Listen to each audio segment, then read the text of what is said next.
Mau daging Amerika, mau daging Australia, atau lokal. Yang baru kenal daging pasti akan pilih Amerika. Keren Amerika. Atau pilih Australia, keren Australia. Atau ada satu lagi, Kobe beef atau Wagyu, keren. Betul. Kerennya bukan masalah makannya. Saya bisa makan satu plate dengan value yang orang lain belum tentu bisa. Artinya dengan hadirnya produk yang dikeluarkan oleh PT Cianjur Arta Makmur, produk premium dengan harga lokal dan rasa kita jamin, kita garansi bahwa itu tidak akan kalah. Kalau tagline-nya CAM kan dipercaya karena kualitas.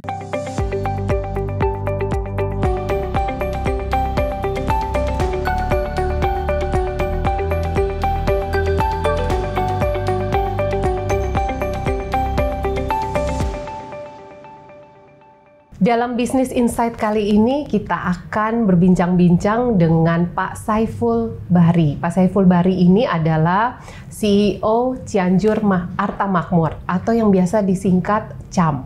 CAM ya Pak? CAM. Nah ini, waduh, ini saya berhadapan dengan sosok muda. Saya harusnya manggil apa ini? Mas? Kayaknya Mas CEO aja gitu ya? Ya harus, iya betul, harus Mas CEO.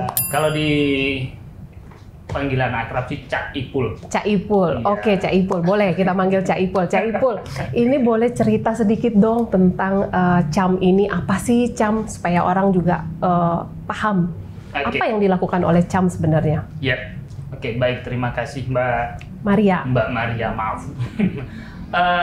PT Cianjur Arta Makmur atau CAM itu boleh kita sebut sebagai downstream bisnis atau upstream bisnisnya Widodo.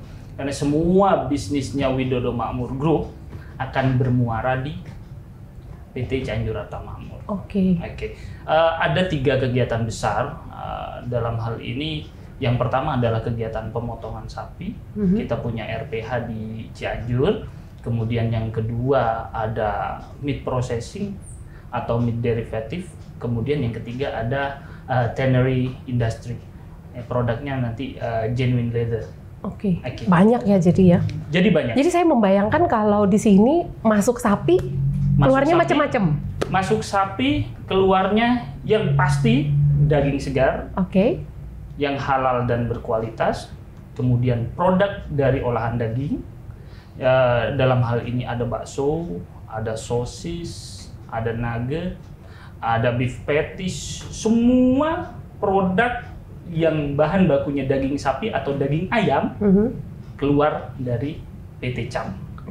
Kemudian kulitnya kita proses lagi, kita punya factory di Garut, itu keluar dalam bentuk genuine leather.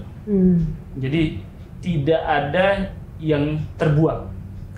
Tadi ada ayam juga, berarti sebenarnya di CAM ini tidak hanya sapi, ada ayam juga? Betul. Oh, oke. Artinya ayam ini kan sebagai bahan baku juga dalam pengolahan daging.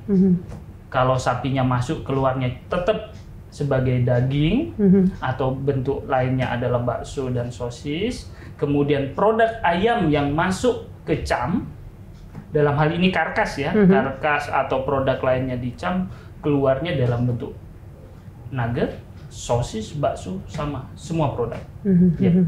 Jadi lengkap sekali ya. Jadi kalau bicara bisnis prosesnya itu ya itu tadi dari saya kebayangnya itu ini semuanya digunakan gitu loh. Jadi nggak ada yang tersisa sama sekali. Bahkan tadi sampai kulit, penyamakan kulit itu juga ada kan di sini ya. Betul. Jadi asiknya di CAM itu satu hewan hidup masuk, kita potong. Nama rumah potongnya PT Cianjur Arta Makmur. Lokasinya di Cianjur. Kemudian dari produk ini kita pilah, kita seleksi mana yang masuk ke retail, mana yang masuk ke modern market, mana yang masuk ke horeca, mana yang masuk ke olahan, mana yang menjadi bahan baku industri lain. Contoh tulang. Tulang, kalau buat kita siapa mau makan tulang? Tapi bisa jadi lipstik kita atau bedak kita atau makanan kita atau justru ubin yang ada di rumah kita ada tulang. Dan itu diserap banyak. Oke. Jadi hampir tidak ada. Darah kita proses jadi pakan ikan. Kotoran hewannya kita jadi proses pupuk. jadi pupuk. Jadi energi juga.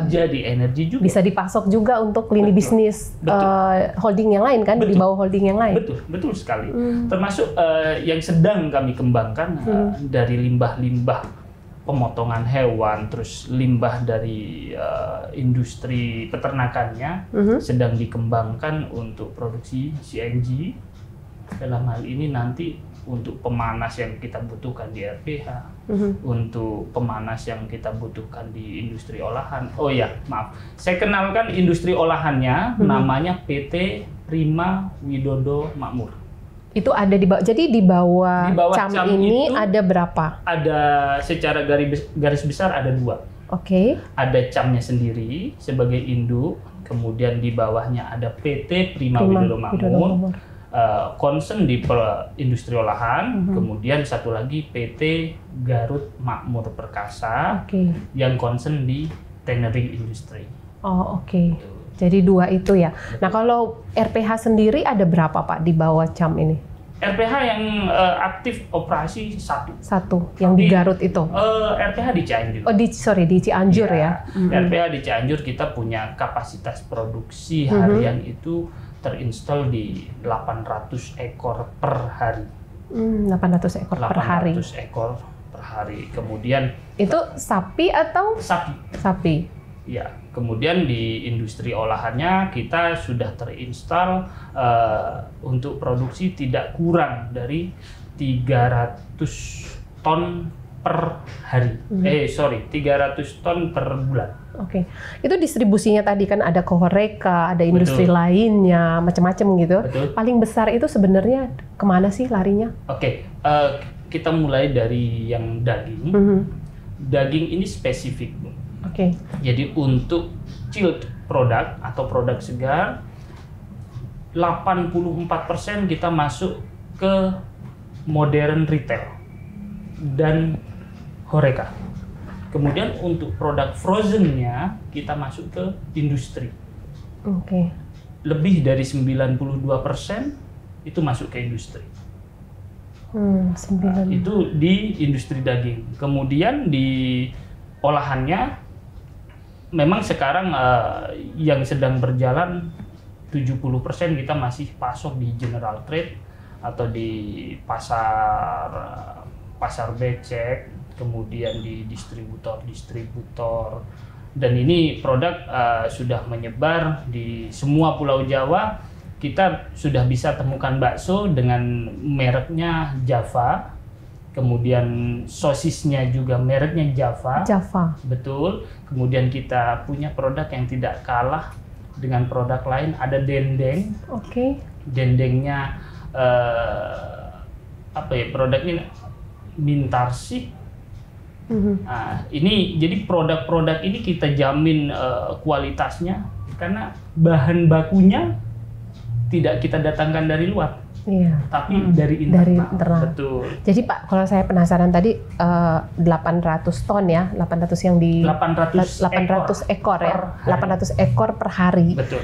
Itu nanti kan keluarnya itu saya bayangin itu semuanya hampir mayoritas yang sudah bernilai tambah kan, karena sudah diolah gitu. Betul. Sementara yang benar-benar nilai tambahnya paling minim mungkin yang dijual ke pasar segar itu dikit sekali.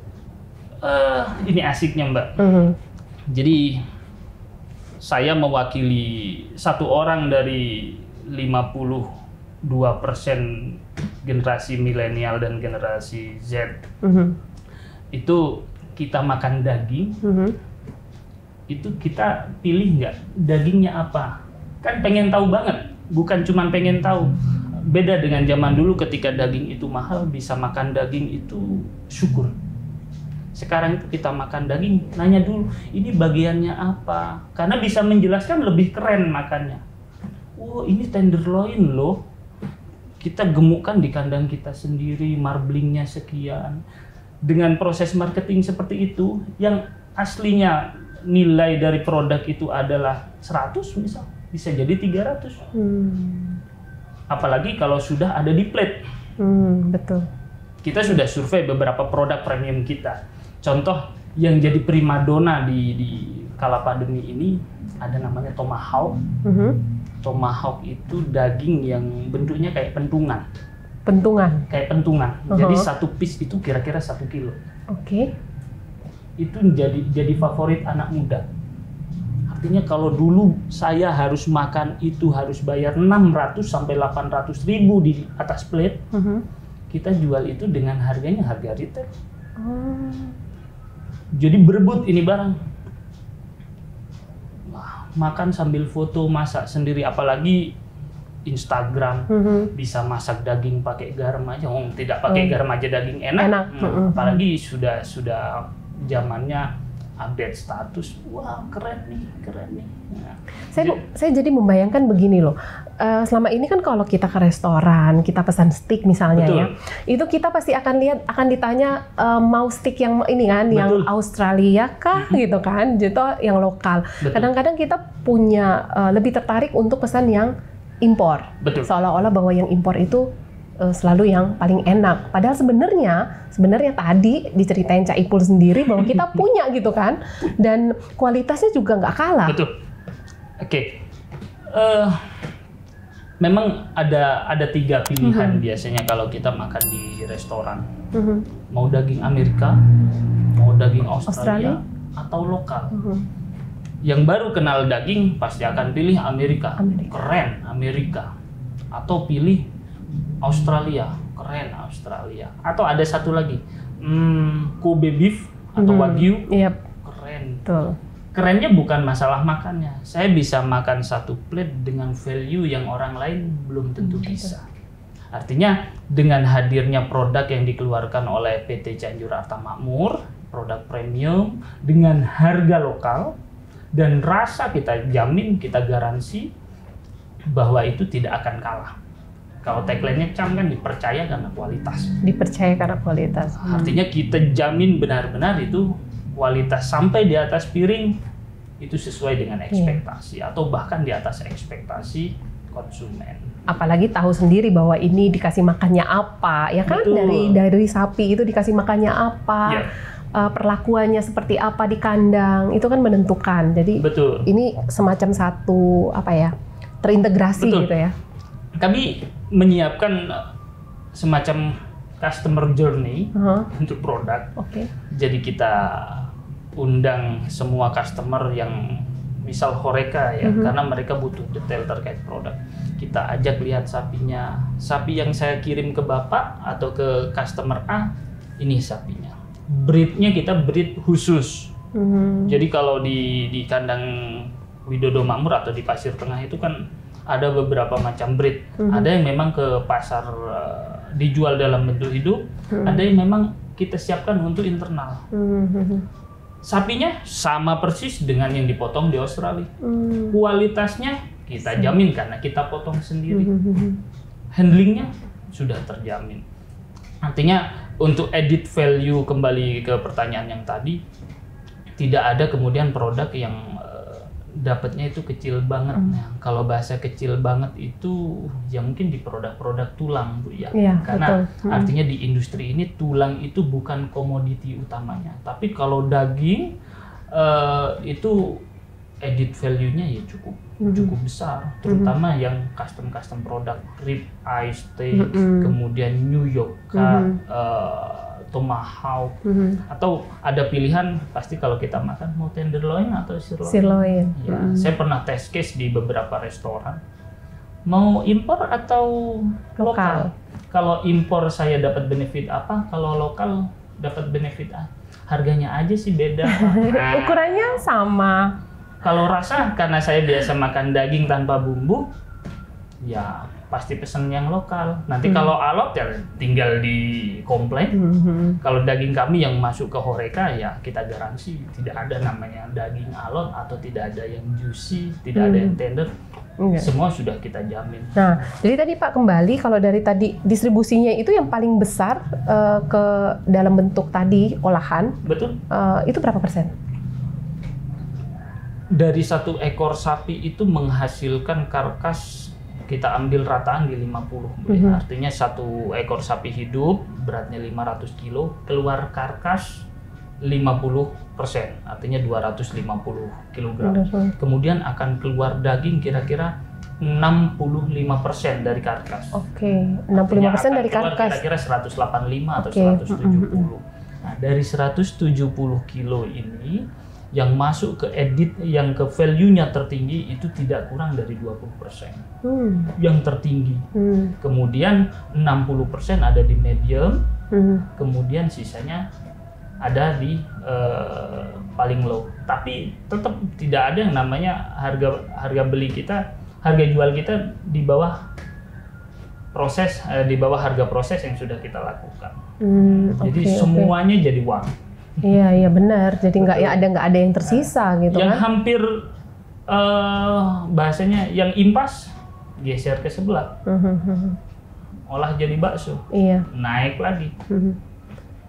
Kita olah jadi beef slice, naik lagi. Yang 1 kilo biasanya kita jual misal harganya 100, kita bentuk sedikit bisa 150, artinya naiknya bisa 50% sampai 80%.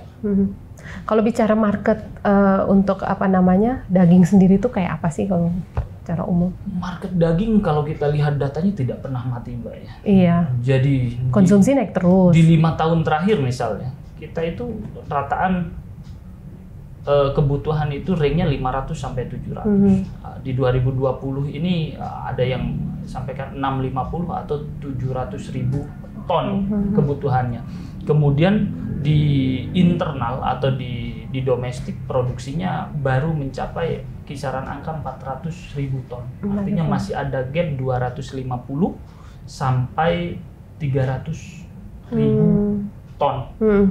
Camkan hanya memforecast tidak lebih dari 10%. Tidak lebih dari 10% dari total gap. Artinya peluang untuk bisnis di industri daging ini besar sekali. Sangat besar. Apalagi bicara industri kulit, Bu ya. Industri kulit kebutuhan nasional di tahun 2019-2020 itu di kisaran 115 atau 120 juta square feet. Secara produksi di nasional itu baru mencapai 45 atau 50. Tidak sampai 50. Tertinggi mungkin 47 juta. Artinya gapnya masih sekitar 50% lebih. Kemudian yang sedang kita prosesi tidak ada 2%. Artinya ruangnya masih sangat luas. Sangat luas. Tidak ada matinya. Sehingga proses bisnis yang ada di CAM ini ya tinggal nunggu melejitnya saja. Kapan tombolnya dipencet langsung melejit, terbang. Karena ruangnya sangat luas. Mau kita improve seperti apapun masih bisa bergerak dengan leluasa. Jadi kok ayam sama sapinya tuh semua produksi sendiri dari lini bisnis yang lain ya? Betul. Sama sekali nggak ada impor? Impor ada. Apa? Tapi kecil? Impor ini kan hanya kebutuhan market. Oh oke. Ya, karena tetap orang-orang ada pasar yang memang fanatik dengan tadi label impor, kita tetap sediakan. Tapi berapa persen? Kalau berhitung dari total, mungkin 30% dari total keseluruhan, Bu ya. 30% dari 30% ya, artinya 70%-nya murni dari betul. Dari lini bisnis yang lain tadi di bawah holding. Yep. Oh oke. Menarik ya Pak. Kemudian impor itu ada dua sebenarnya. Ada 2 poin. Satu, impor itu dalam bentuk segar. Karena di masyarakat kita juga perlu diedukasi bahwa daging segar itu lebih sehat. Nah, tapi secara analisa beberapa penelitian juga sudah mengeluarkan bahwa daging segar itu tidak lebih baik dibanding daging beku. Karena di daging beku itu prosesnya lebih higienis. Betul. Kemudian ketika dia dalam bentuk beku, kumannya atau bakterinya memang nggak mati, hanya dorman. Artinya kita 2 bulan atau 3 bulan taruh di freezer untuk dimasak, nunggu daging lebaran misalnya. Kita tunggu masaknya nanti aja kalau 2 bulan atau 3 bulan lagi. itu masih aman. Tapi kalau daging segar, iya betul. Salah penanganan mungkin 8 jam sudah keluar aroma yang tidak sedap. Iya, sudah. Tapi sepertinya itu juga masih perlu sosialisasi gitu, karena itu masih nggak biasa. Ya. Makanya kenapa Pak? Kenapa setiap kali Lebaran harganya melonjak? Karena daging segar kan salah satunya kebutuhan terhadap daging segar yang melonjak kan? Ya, satu budaya. Budaya terhadap konsumsi daging segar itu masih menjadi budaya yang menurut saya unik di tempat kita. Kecuali untuk pedagang bakso. Pedagang bakso memang dia butuh daging segar. Karena secara kimiawi memang ada teorinya kalau dagingnya nggak segar tidak bisa ngikat tepung lebih banyak. Kira-kira seperti itu. Kemudian kalau di Lebaran kenapa harga naik? Sebenarnya banyak teman-teman yang sudah tahu.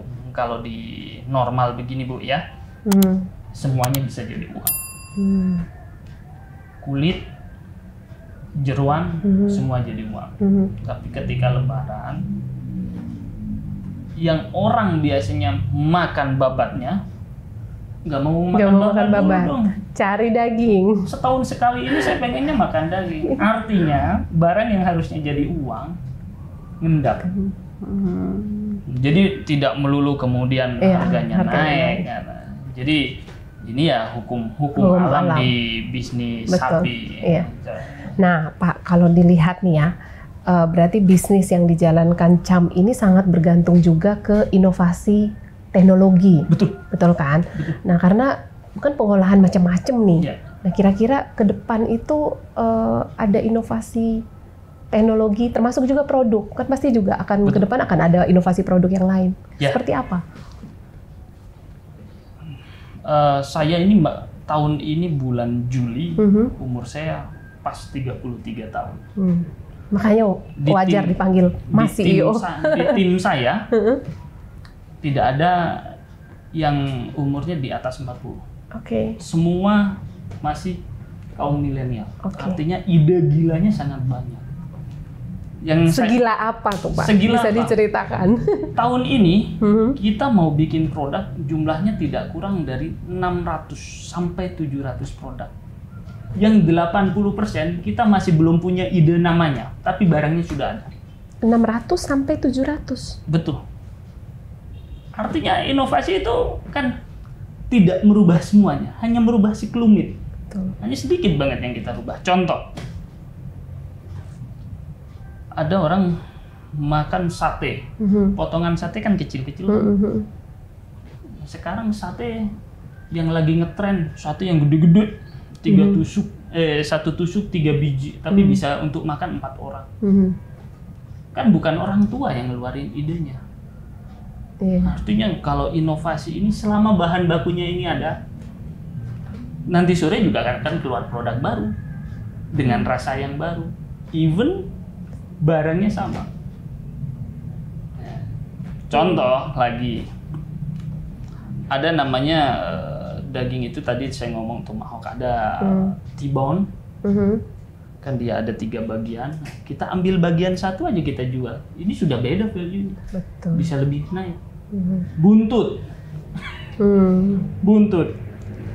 Kalau guyonan kita di dunia kuliner, hotel mana yang sop buntutnya paling enak berarti menu lainnya enak, katanya begitu. Saya pernah nyoba sop buntutnya enak, tapi makanan lainnya nggak enak. Saya akhirnya kembali ke pemikiran kolot bahwa daging itu dimakan mentah aja manis, apalagi diolah. Artinya orang yang nggak bisa masak kalau udah ketemu daging itu pasti enak. Yang penting ketemu panas, ada dagingnya, ada nggak perlu wajan juga bisa pakai bambu. Jadi inovasi terkait dengan teknologi ini sangat banyak terbuka. Contoh yang lagi ngetren saat ini melted beef. Melted beef itu dia memang daging, tapi injected by oil, sudah ada bumbunya di situ, sehingga ketika kita masak di instruksinya nggak perlu bumbu, karena begitu dimakan gurih lumer, karena dalamnya sudah minyak semua. Itu kan bagian dari inovasi. Inovasi Kawin antara produk konvensional dengan teknologi. Termasuk sekarang teknologi alat peralatan kita yang ada di industri pengolahan ini. 80% teknologi sudah dari Jerman semua. Pak, ini Cianjur Arta Makmur sendiri menjalin kemitraan nggak dengan sekitarnya? Atau ini kan banyak yang dengar juga nih kalangan muda nih, rekan-rekan muda. Nah, kira-kira apa sih yang bisa istilahnya ikut berpartisipasi atau ikut andil dalam bisnis ini? Cianjur Arta Makmur ini kan bisnisnya juga tidak lepas juga dari pengawasan pemerintah. Betul. Karena daging. Kegiatan yang rutin kita lakukan tiap tahun, kita selalu support pemerintah dalam penyediaan daging dengan harga terjangkau, kemudian operasi pasar, terus stabilisasi harga ketika harga bergejolak, itu kita hadir. Kemudian yang kedua di industri kulit. Karena ini satu paket kan, Mbak. Industri kulit ini kan kita baru memproduksi bahan bakunya. Artinya masih banyak peluang. Kalau di 2021, 2022 kita berencana memang menggandeng penjahit atau pengrajin terbaik untuk kita kolaborasikan. Kita tanamkan bareng idenya sehingga keluar produk dibuat oleh UMKM, tapi value-nya adalah high. Kita memang di 2 tahun terakhir ini masih nyoba-nyoba, masih trial. Ada dari tim kita, tim desain, tolong buatkan tas model begini. Di pasar harganya berapa? Oh, harganya 4 juta. Pak, ini habisnya cuma 800.000. Artinya apa? Untuk kemakmuran atau kesejahteraan teman-teman UKM dan pengrajin di industri kulit ini sangat luas. Kemudian di industri olahan ini kita tiap 3 bulan itu kita CSR kita ke masyarakat dalam rangka pemenuhan gizi dan pemenuhan konsumsi daging. Kita kasih free 1 paket yang berisi bakso, sosis, semua produk yang ada di kita bungkus jadi 1 untuk masyarakat sekitar. Oke, Pak. Tadi menarik bicara soal kemitraan juga, terus dukungan terhadap atau dukungan ke UMKM di sekitarnya juga jalan ya, Pak? Jalan. Termasuk tadi yang lewat penyamakan. Ketimbang keluarnya dalam bentuk bahan baku, lebih baik diolah. Betul. Itu artinya sama-sama dapat benefit. Di industri kulitnya kita bisa produksi dengan jumlah lebih besar.